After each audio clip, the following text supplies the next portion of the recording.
Hello बच्चों। अभी हम समझेंगे मॉलिक्यूलर ऑर्बिटल थ्योरी के बारे में। मॉलिक्यूलर ऑर्बिटल थ्योरी पढ़ने से पहले हम बात कर लेते हैं मॉलिक्यूलर बॉन्ड थ्योरी की ज़रूरत क्यों पड़ी। मॉलिक्यूलर बॉन्ड थ्योरी पढ़ने से पहले हमने वैलेंस बॉन्ड थ्योरी को पढ़ा और वैलेंस बॉन्ड थ्योरी की जो कुछ कमियां थी, जो इसके डिफेक्ट्स थे, जो ड्रॉबैक्स थे, उनको ओवरकम करने के लिए हम मॉलिक्यूलर ऑर्बिटल थ्योरी पढ़ने जा रहे हैं। क्या क्या कमियां थी वैलेंस बॉन्ड थ्योरी की? Valence bond theory H2 molecule का मॉलिक्यूलर ऑर्बिटल एक्सप्लेन नहीं कर पाया, इसकी स्टेबिलिटी को एक्सप्लेन नहीं कर पाया और पैरामैग्नेटिक और डायामैग्नेटिक बिहेवियर ये एक्सप्लेन नहीं कर पाया कुछ मॉलिक्यूल्स का, जिसमें O2 भी शामिल है। तो इन कमियों को पूरा करने के लिए हमें मॉलिक्यूलर ऑर्बिटल थ्योरी की ज़रूरत पड़ी। ऐसा नहीं है कि बैलेंस बॉन्ड थ्योरी की ड्रॉबैक्स की वजह से ये यूज़लेस है। इसकी ड्रॉबैक्स होने के बावजूद ये बहुत ही अच्छा टूल है कोवेलेंट मॉलिक्यूल्स और आयनिक मॉलिक्यूल्स के ज्योमेट्री को प्रेडिक्ट करने के लिए, जो कि ये बहुत ही एक्यूरेटली इस काम को करता है, ज्योमेट्री को प्रेडिक्ट करता है। तो अभी हम जो भी कमियां डिस्कस करी, इनको ओवरकम करने के लिए मॉलिक्यूलर ऑर्बिटल थ्योरी स्टडी करने जा रहे हैं।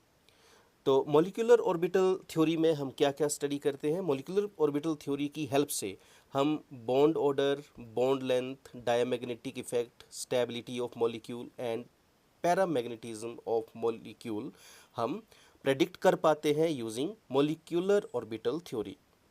और आगे बढ़ने से पहले मैं आपको रिमाइंड करवा दूं कि मॉलिक्यूलर ऑर्बिटल थ्योरी या वैलेंस बॉन्ड थ्योरी का मेन पर्पस क्या है। जब भी कोई मॉलिक्यूल बनता है, दो या दो से ज़्यादा एटम से मिलकर ही मॉलिक्यूल बनता है। और जब ये मॉलिक्यूल बनेगा तो इसका जो एटॉमिक ऑर्बिटल होगा, एटॉमिक ऑर्बिटल जो एक सिंगल एटम का जो ऑर्बिटल है, वो जब दो एटम्स कंबाइन करेंगे तो वो डिस्टर्ब होगा, एक नया शेप फॉर्म करेगा जिसको हम मॉलिक्यूलर ऑर्बिटल बोल रहे हैं। और इसी नई शेप को प्रेडिक्ट करने के लिए, इस नई शेप को अंडरस्टैंड करने के लिए अलग अलग थ्योरीज हमने पढ़ी, और जो कि जैसे पिछली हमने वैलेंस बॉन्ड थ्योरी पढ़ी जिसकी कमियां हमने डिस्कस करी, और इन्हीं कमियों को ओवरकम करने के लिए हम मॉलिक्यूलर ऑर्बिटल थ्योरी पढ़ने जा रहे हैं। मॉलिक्यूलर ऑर्बिटल थ्योरी के कुछ जरूरी पोस्टुलेट्स सबसे पहले हमें नोट करने होंगे, तभी हम एनर्जी लेवल डायग्राम तक पहुंच पाएंगे। जो इसका मॉलिक्यूलर ऑर्बिटल थ्योरी का जो लास्ट स्टेप है, जिसमें हम एनर्जी लेवल डायग्राम की हेल्प से किसी भी मॉलिक्यूल का एनर्जी लेवल डायग्राम की हेल्प से उसका बिहेवियर एक्सप्लेन कर सकते हैं, उसका मॉलिक्यूलर बिहेवियर। तो वहाँ तक पहुँचने से पहले हमें मॉलिक्यूलर ऑर्बिटल थ्योरी के कुछ जरूरी पोस्टुलेट्स याद रखने होंगे, समझने होंगे। सबसे पहला है atomic orbitals combine to form new orbitals known as molecular orbitals। तो जब भी कोई दो एटॉमिक ऑर्बिटल्स कंबाइन करेंगे तो क्या करेंगे? वो एक मॉलिक्यूल बनाएंगे जिसको हम मॉलिक्यूलर ऑर्बिटल बोल रहे हैं। Number of molecular orbitals formed are equal to the number of atomic orbitals overlapped। जितने एटॉमिक ऑर्बिटल्स ओवरलैप होंगे उतने ही मॉलिक्यूलर ऑर्बिटल्स बनेंगे। अगर किसी एटम के दो एटॉमिक ऑर्बिटल्स ओवरलैप हो रहे हैं तो जो मॉलिक्यूलर ऑर्बिटल फॉर्म होगा उसमें भी दो ही मॉलिक्यूलर ऑर्बिटल्स होंगे। Third postulate, only those atomic orbitals form molecular orbitals which have comparable energy। हम सिर्फ उन्हीं मॉलिक्यूलर एटॉमिक ऑर्बिटल्स को कंबाइन कर सकते हैं जिनकी सेम एनर्जी होगी या क्लोज होगी एक दूसरे के। जिनका एनर्जी बैंड गैप ज़्यादा होगा हम उनका मॉलिक्यूलर ऑर्बिटल नहीं बना सकते। तो जैसे 1s दो एटॉमिक ऑर्बिटल्स कंबाइन होकर के इनका 1s मॉलिक्यूलर ऑर्बिटल बनेगा, लेकिन 1s 2s कंबाइन नहीं होंगे क्योंकि इनका एनर्जी बैंड गैप बहुत ज़्यादा है, इसलिए ये मॉलिक्यूलर ऑर्बिटल एग्जिस्ट नहीं करता। लेकिन 1s और 2p एटॉमिक ऑर्बिटल्स कंबाइन हो जाएंगे क्योंकि इनका एनर्जी बैंड गैप कम है, तो 1s 2p molecular orbital exist करता है।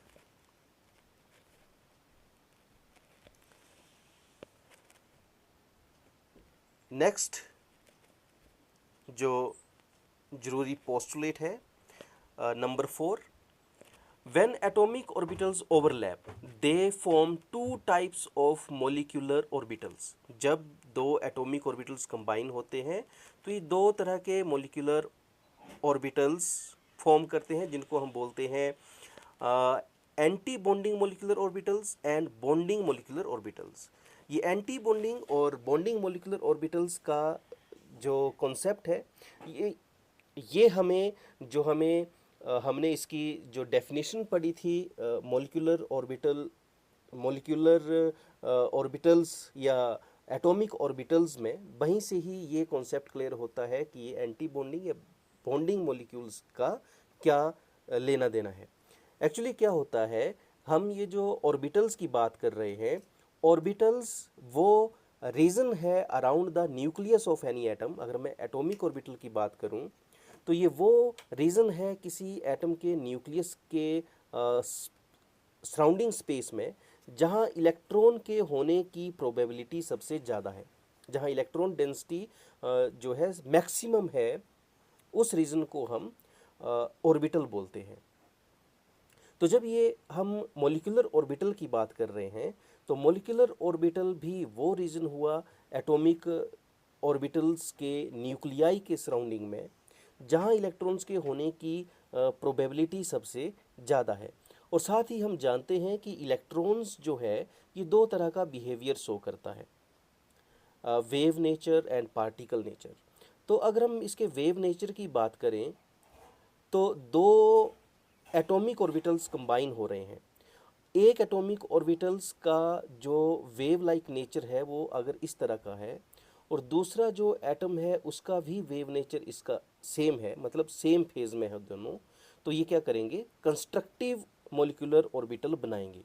तो कंस्ट्रक्टिव और मोलिकुलर ऑर्बिटल बना तो उसको हम बॉन्डिंग मोलिकुलर ऑर्बिटल बोलेंगे। और इसी चीज़ को साई की हेल्प से रिप्रेजेंट किया है, स्क्रोडिंगर वेव इक्वेशन की हेल्प से। जो हमने कॉन्सेप्ट दिया स्क्रोडिंगर वेव इक्वेशन की हेल्प से इलेक्ट्रॉन के होने की डेंसिटी को जो उन्होंने कैलकुलेट किया था, तो वेव फंक्शन को साई से डिनोट किया था। और इस साई को जब मैं ये एटॉमिक ऑर्बिटल फर्स्ट का वेव फंक्शन है और ये एटॉमिक ऑर्बिटल टू का वेव फंक्शन है जो हमें इलेक्ट्रॉन डेंसिटी के बारे में जानकारी दे रहा है, तो दोनों का अगर ये सेम फेज है तो ये कंस्ट्रक्टिव मोलिकुलर ऑर्बिटल बनेगा जिसको हम बॉन्डिंग मोलिकुलर ऑर्बिटल बोलेंगे। तो ये साई ए प्लस साई वी जो हमारे टेक्स्ट बुक में एक्सप्लेन किया है, तो ये किसके लिए है, बॉन्डिंग मोलिकुलर ऑर्बिटल के लिए। और इसी तरह से अगर ये एंटी फेज हुए दोनों, अगर एक मोलिकुलर ऑर्बिटल इस तरह का है और दूसरा इस तरह का है, ये प्लस का है ये माइनस का है, तो ये क्या बनाएंगे, एंटी बॉन्डिंग मोलिकुलर ऑर्बिटल बनाएंगे।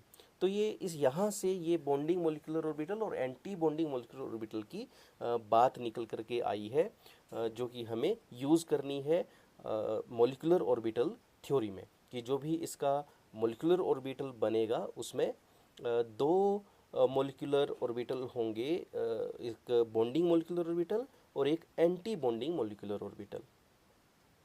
पांचवा इसका जरूरी पोस्टुलेट है, bonding molecular orbital has lower energy than anti bonding molecular orbital. कि जो बॉन्डिंग मोलिकुलर ऑर्बिटल होगा उसकी जो एनर्जी होगी वो कम होगी as compare to anti bonding molecular orbital. और जो भी ओवरलैपिंग होगी, एक्सियल ओवरलैपिंग मतलब एक्सिस पर हॉरिजॉन्टली जो ओवरलैप करेंगे इस तरह से, वो बनाएंगे सिग्मा बॉन्ड्स। और जो पैरेलल ओवरलैपिंग करेंगे वो बनाएंगे पाई बॉन्ड। जो हॉरिजॉन्टली ओवरलैप करेंगे वो सिग्मा बॉन्ड बनाएंगे और जो पैरेलल ओवरलैप करेंगे वो पाई बॉन्ड बनाएंगे।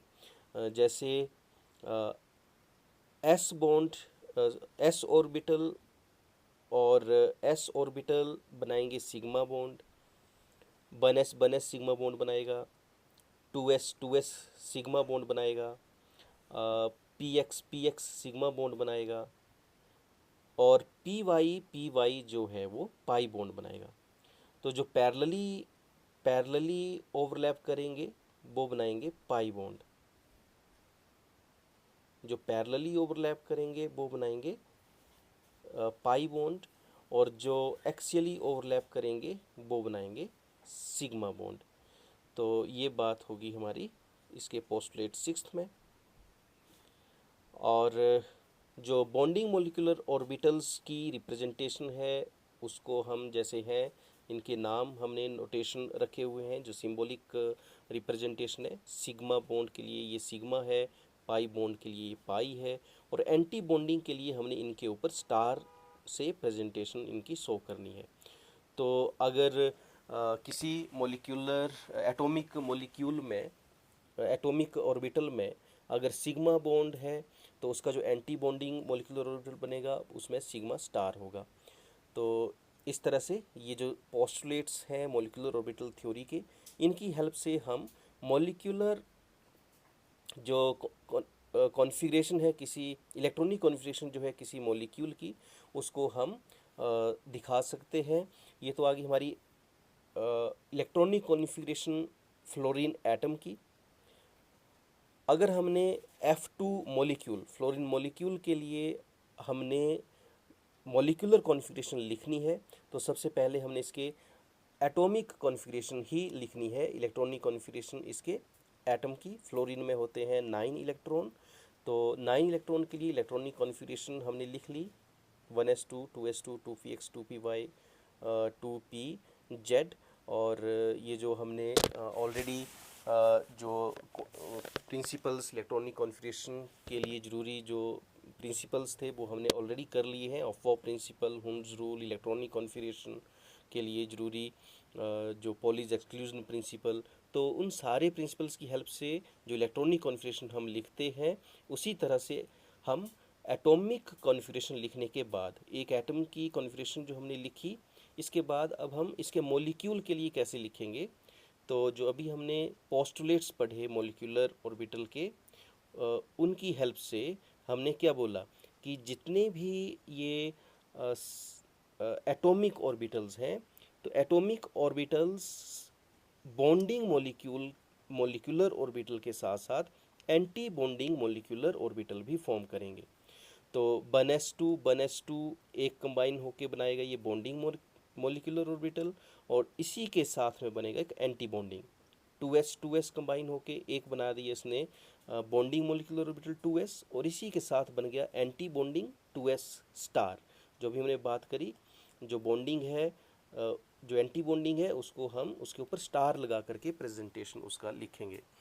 इसी तरह से 2px तो 2px एक आ गया हमारा बॉन्डिंग, एक आ गया 2px star anti bonding, 2p by star, 2pz star.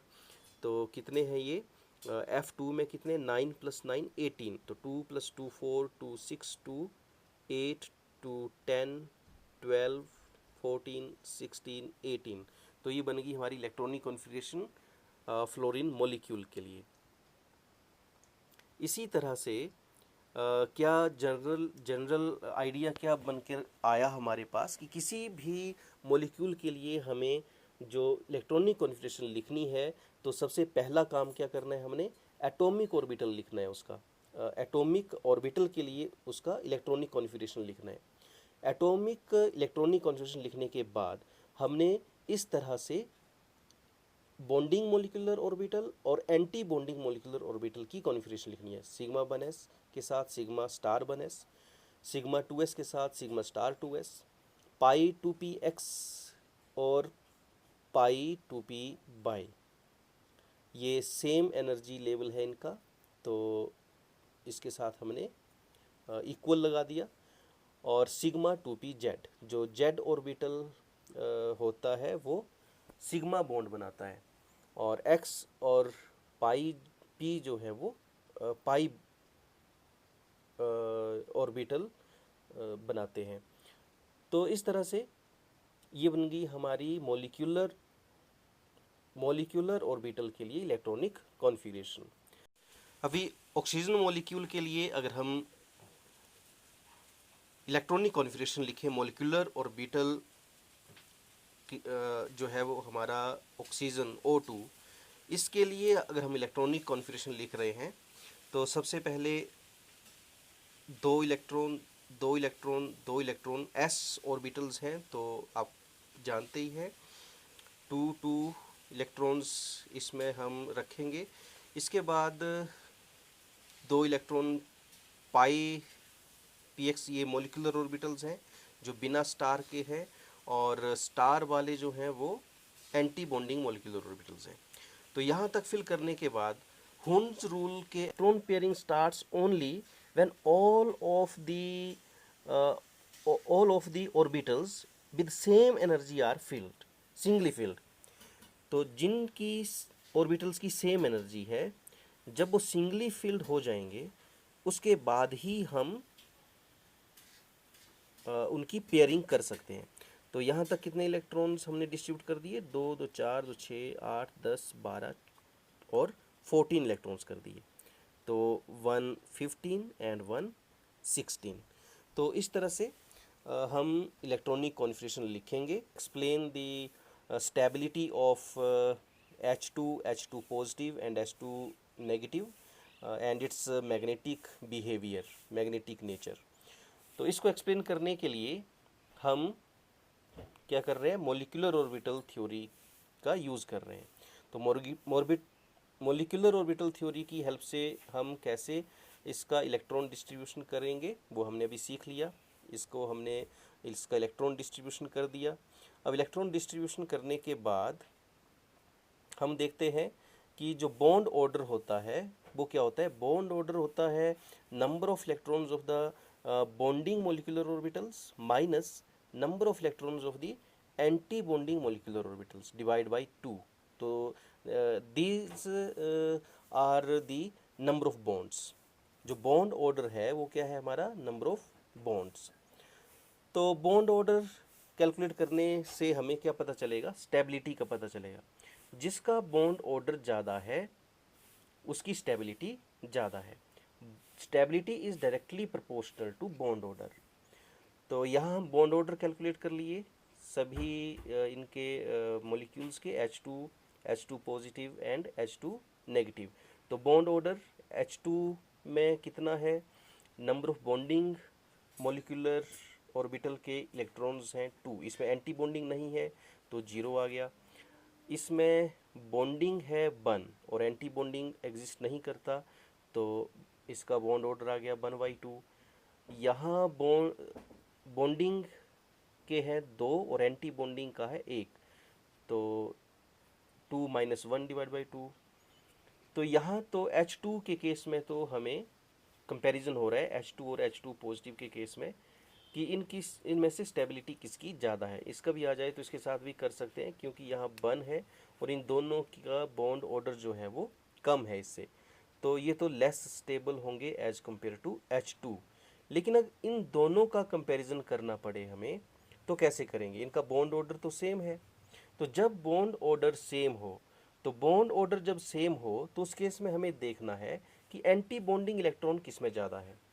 जिसमें एंटी बॉन्डिंग इलेक्ट्रॉन ज़्यादा होंगे वो कम स्टेबल होगा, क्योंकि anti bonding electrons, anti bonds की एनर्जी ज़्यादा होती है। एंटी बॉन्डिंग मॉलिक्यूलर ऑर्बिटल्स की एनर्जी ज़्यादा होती है, तो जिसकी एनर्जी ज़्यादा होती है वो अनस्टेबल होता है, जिसकी एनर्जी कम होती है वो स्टेबल होता है। तो इस बात को आपने ध्यान में रखना है। तो हम कंपैरिजन कर लेंगे जिस केस में बॉन्ड ऑर्डर सेम है। बॉन्ड ऑर्डर सेम है तो हम क्या चेक करेंगे कि किस मॉलिक्यूल में किस मॉलिक्यूल के केस में एंटी बॉन्डिंग मॉलिक्यूलर ऑर्बिटल में इलेक्ट्रॉन ज़्यादा है। जिसके एंटी बॉन्डिंग मॉलिक्यूलर ऑर्बिटल में इलेक्ट्रॉन ज़्यादा होंगे वो लेस स्टेबल होगा। तो इसकी हेल्प से अब हम बता सकते हैं कि इनमें से स्टेबिलिटी के केस में किसकी स्टेबिलिटी ज़्यादा है और किसकी कम। तो इसके एंटी बॉन्डिंग में कोई इलेक्ट्रॉन नहीं था तो ये ज़्यादा स्टेबल है, और इसके एंटी बॉन्डिंग में एक इलेक्ट्रॉन था तो ये कम स्टेबल है। तो ये तो बात होगी हमारी स्टेबिलिटी की। अब हम बात करते हैं इनके पैरामैग्नेटिक और डायामैग्नेटिक बिहेवियर की। तो पहले नोट कर लीजिए कि पैरामैग्नेटिक या डायामैग्नेटिक का मतलब क्या होता है। पैरामैग्नेटिक का मतलब है जो अट्रैक्ट करता है मैग्नेट को, मैग्नेट से अट्रैक्ट होता है, और डायामैग्नेटिक जो मैग्नेट को रिपेल करता है, मैग्नेट से रिपेल होता है। जिसके अनपेयर्ड इलेक्ट्रॉन्स होंगे वो पैरामैग्नेटिक होगा, और जिसके सारे इलेक्ट्रॉन्स पेयर्ड होंगे वो डायामैग्नेटिक होगा। तो अब हम यहाँ भी बता सकते हैं कि इसके सारे पेयर्ड इलेक्ट्रॉन्स हैं तो ये डायामैग्नेटिक है। यहाँ अनपेयर है, यहाँ भी एक अनपेयर है।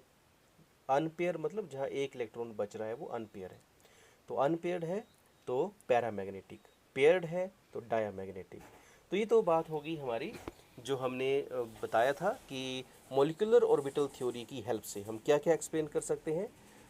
बॉन्ड ऑर्डर, बॉन्ड ऑर्डर की हेल्प से स्टेबिलिटी, स्टेबिलिटी के साथ साथ हम पैरामैग्नेटिक और डायामैग्नेटिक बिहेवियर भी किसी मॉलिक्यूल का एक्सप्लेन कर सकते हैं। अब बात आती है जो एग्ज़ाम में क्वेश्चन आते हैं कि एनर्जी लेवल डायग्राम बनाइए किसी मॉलिक्यूल का। आपको कोई रैंडम मॉलिक्यूल दे दिया और आपको क्या करना है, उसका एनर्जी लेवल डायग्राम बनाना है।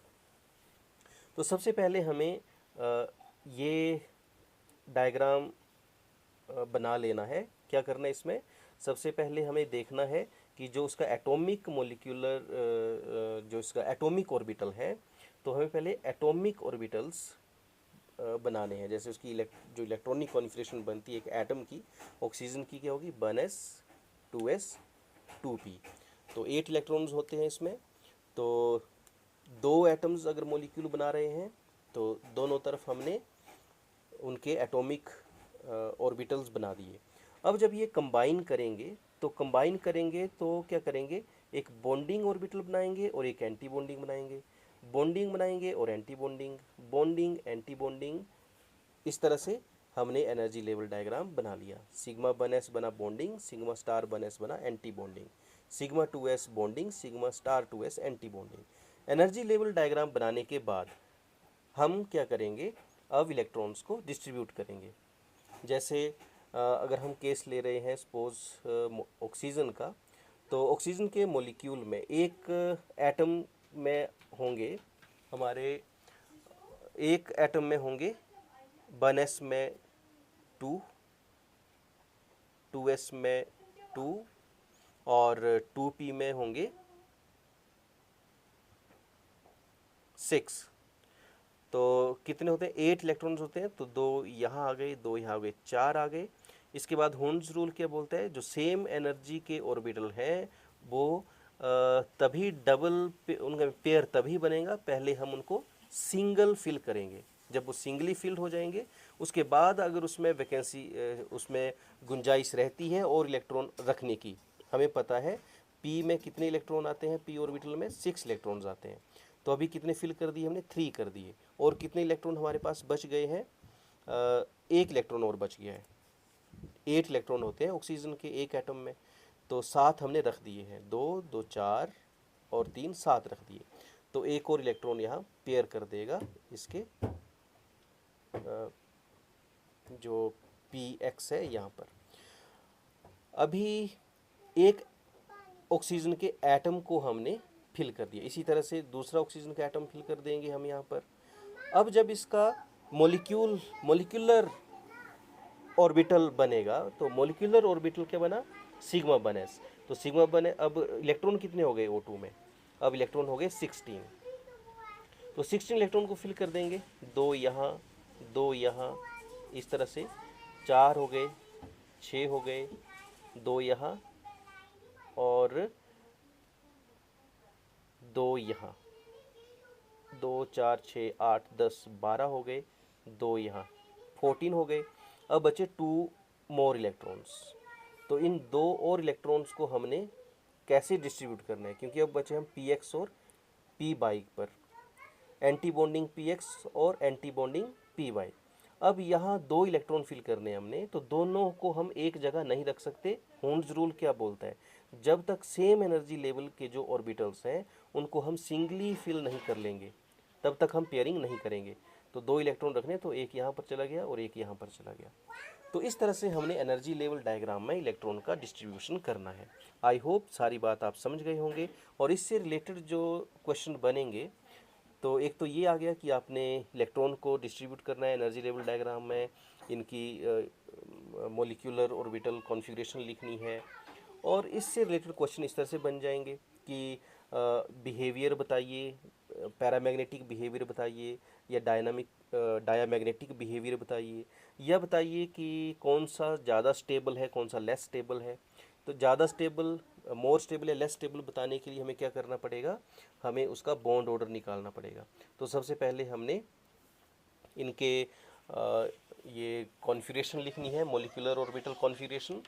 और मॉलिक्यूलर ऑर्बिटल कॉन्फ़िगरेशन लिखने के बाद हमने